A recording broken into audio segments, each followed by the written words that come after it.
Y bueno, pues con bastante información sobre todo lo que tiene que ver con esta reunión del G7 en que asiste la presidenta Claudia Sheinbaum en su tercer gira internacional en estos primeros 8 meses de la administración. Y yo no sé, Julio, pero en la lista que dio a conocer la presidenta, me parece, que dio a conocer hoy Rosa Isela Rodríguez, quien encabezó la conferencia matutina, faltó un nombre por ahí, no sé, a quién te gusta que haya faltado, alguien que tenía que ver con asuntos comerciales, nexos con empresarios y demás, pero está Juan Ramón de la Fuente, Marcelo Ebrard, Omar García Harfuch, Edgar Amador Zamora, Roberto Velasco, jefe de la Unidad para América del Norte, Carlos Joaquín González, qué nombre tan conocido, embajador de México en Canadá, Esteban Moctezuma, que hace algo muy parecido a lo que hace es el embajador de México en Canadá, pero sí, de México en los Estados Unidos, Diana Alarcón González, representante de México ante el Banco Mundial, y Juan José Ramírez, jefe de la ayudantía. ¿Quién te parece que faltó ahí, Julio? Híjole, pues ahora sí me agarras en offside. Digo, en primer lugar, creo que podría haber ido el fiscal general de la República, Alejandro Gersmanero, de quien se dice que está en situación crítica de salud. Bueno, que fue internado hace días en un hospital de la Ciudad de México, pero dado que hoy los asuntos fundamentales son los de migración y los de crimen organizado, me parece que faltaría ahí el director del Instituto Nacional de Migración, que es Sergio Salomón Céspedes, peregrina, ex gobernador del estado de Puebla, muy irregular en su actuación, en su presencia, muy opaco en momentos en los cuales su oficina debería tener un primerísimo lugar. Y luego, bueno, pues también no sé si debería estar el fiscal general de la República, Marta. Altagracia Gómez, me parece que... Altagracia, pues sí, Altagracia. A mí me parece. Y al final de cuentas, migración, comercio y remesas parece que son los temas fundamentales. El ruido, pues son las protestas anti-Trump, las movilizaciones que empezaron en Los Ángeles, que se encuentran ahora estos dos, tanto la presidenta Sheinbaum como Donald Trump, y sobre todo refiriéndonos al bully naranja, que se encuentra en terreno neutral y que podrían hablarse de los temas trilaterales, aprovechando el anfitrión que es Canadá. Son, me parece, las características de esta reunión del G7, pues esta reunión entre los líderes de las 7 principales economías industrializadas del mundo. Sí, es una reunión que creo que nos lleva a pensar en la importancia de mantener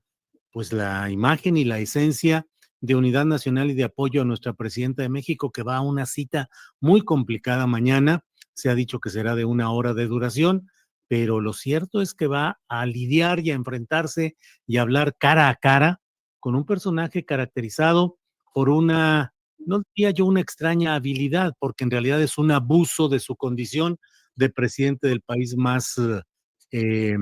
importante del mundo en términos militares y económicos, aún en su condición de decadencia y de declive del gran imperio, pero es un hombre acostumbrado a zarandear a los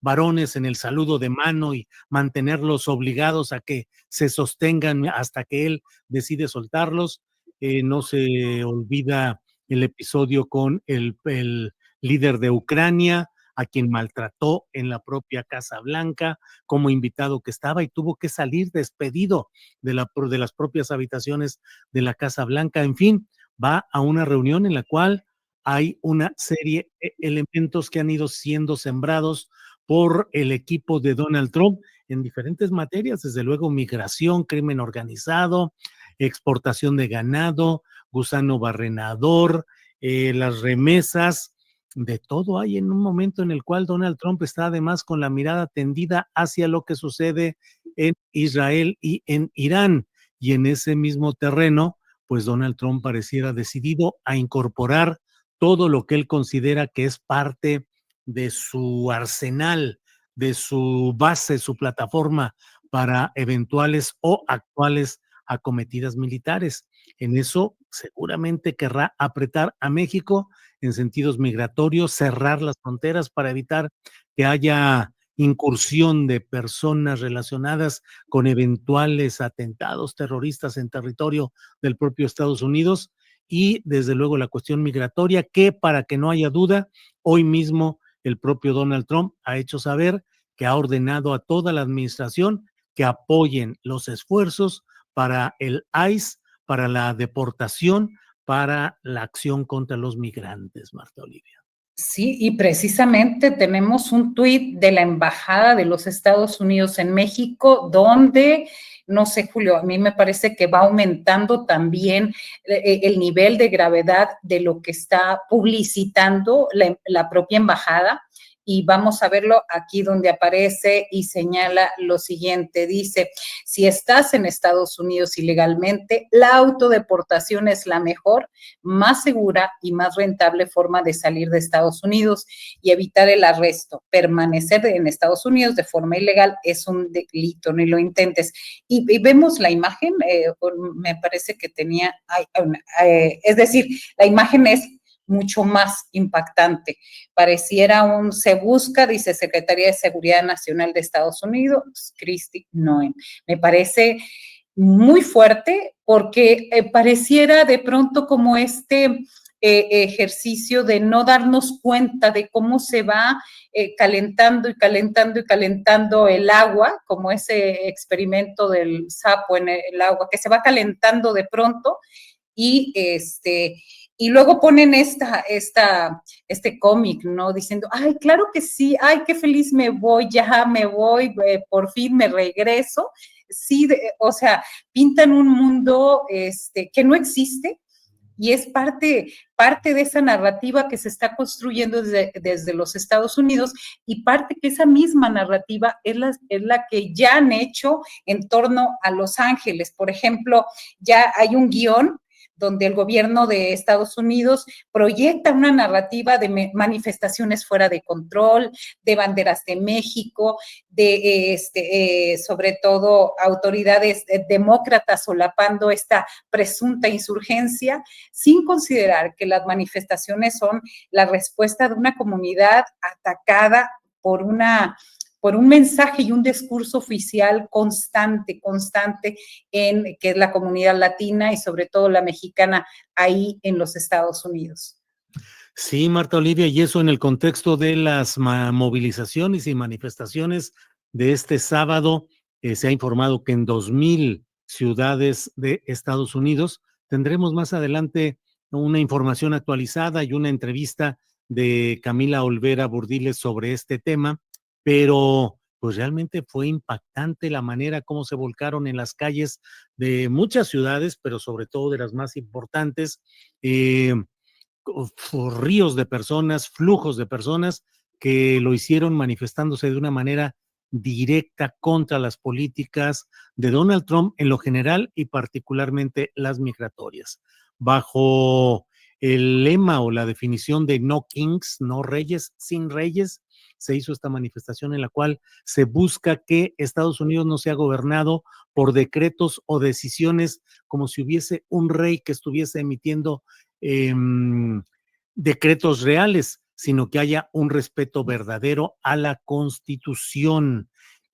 Fueron protestas importantes que contrastaron con la manera como Donald Trump realizó este espectáculo de poderío militar que coincidió con su aniversario, con su cumpleaños, y que aprovechó para tener ahí el desfile de personal y de equipo militar de Estados Unidos a 250 años de la creación del ejército de ese país. Hay algunas escenas que no podemos reproducir por derechos de autor, pero sin embargo, en las cuales se ve caminar a los soldados, pues sin el garbo, la energía, la entrega que suele verse en muchos otros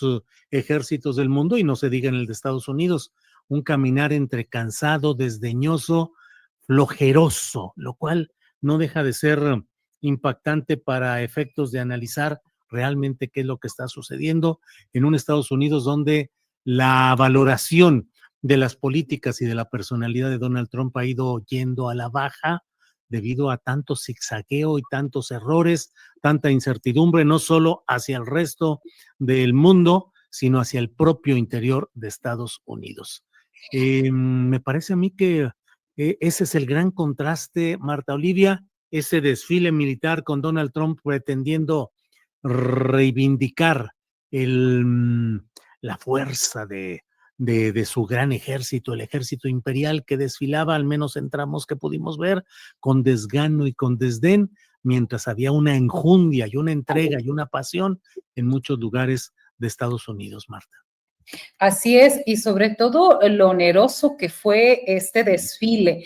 Revisábamos las cifras la semana pasada, $130 millones, y vemos las imágenes donde está tanto el presidente Donald Trump como el vicepresidente J.D. Vance, donde están bostezando. También en el camino muy cercano ahí al epicentro de esta parada militar,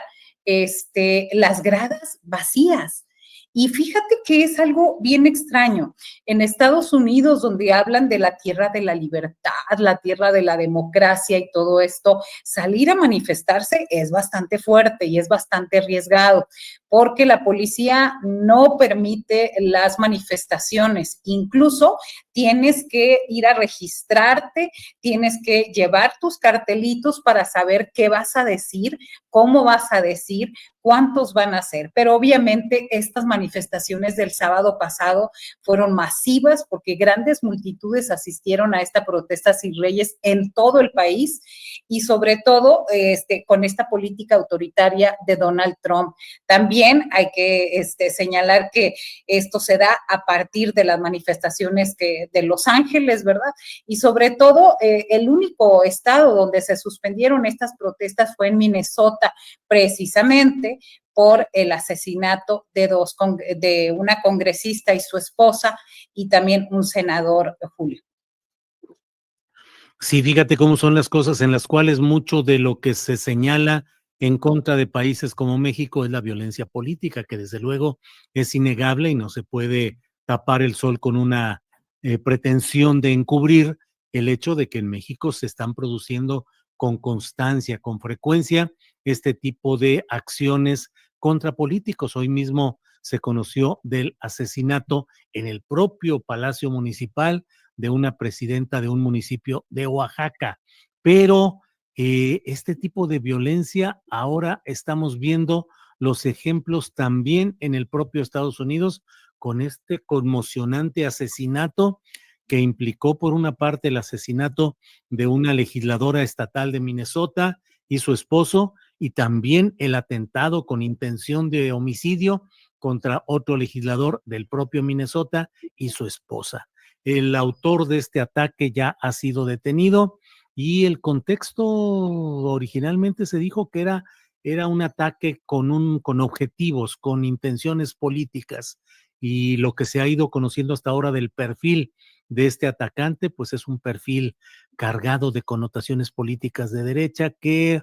ya se irá viendo exactamente en qué termina esto, pero también se ha dado ahí. Y bueno, pues Marta Olivia, también ya podemos platicarlo un poquito más adelante, pero viene también el hecho de la entrega de la validación de la constancia de mayoría para los integrantes de la Suprema Corte de Justicia de la Nación en medio de una discusión seria, firme, fuerte, que terminó con una votación dividida, no por unanimidad, 6 votos a favor del resultado oficial que se dio, 5 en contra, y el señalamiento de muchas irregularidades, lo dijo uno de los consejeros, Arturo Castillo, que se estaba volviendo a etapas que se habían creído superadas, como de un etapa jurásica, digamos, de lo electoral, con casi un 1%, el 0.97% de de los resultados en las casillas, y en las cuales se revisó y se vio que había pues los vicios de siempre, más votos de los votantes posibles, tarjetas sin doblar siquiera depositadas adentro de las urnas, una serie de irregularidades que solo alcanzarían al 0.97%, pero la evidencia de los acordeones, que es el punto en el cual está la gran discusión, Marta Olivia. Ay, perdón. Así es, Julio, y también tenemos ya críticas al respecto y bueno, siempre hay comentarios en este sentido de los diferentes consejeros, pero que en la página del INE desde ahí promuevan estas críticas, me parece que son palabras mayores. Vamos a ver el tuit de ahí de Martín Faz, el consejero del Instituto Nacional Electoral, quien detalla esto que sigue siendo preocupante porque no es menor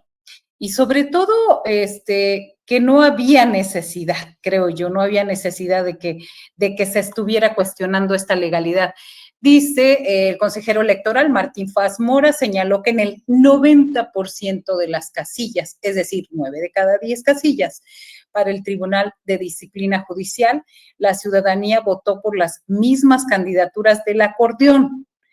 pese a más de 174,000 combinaciones posibles. Un fenómeno inusual que debe investigarse. ¿Qué tal?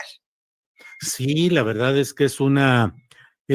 estadísticamente resulta improbable el que se haya dado ese número ahí y en el 80% de las elecciones correspondientes a los asientos de la Suprema Corte de Justicia de la Nación, los asientos del Tribunal Electoral del Poder Judicial de la Federación y otras instancias. La verdad es que a mí me parece que en aras de un procedimiento menos ríspido, creo que el Instituto Nacional Electoral pudo haber declarado que fuera el Tribunal Electoral del Poder Judicial de la Federación el que juzgara y analizara todo este tipo de evidencias o de indicios o de hechos, porque finalmente el propio Tribunal Electoral está conformado de la misma manera de bandos votantes como en el INE. En el Tribunal Electoral son 5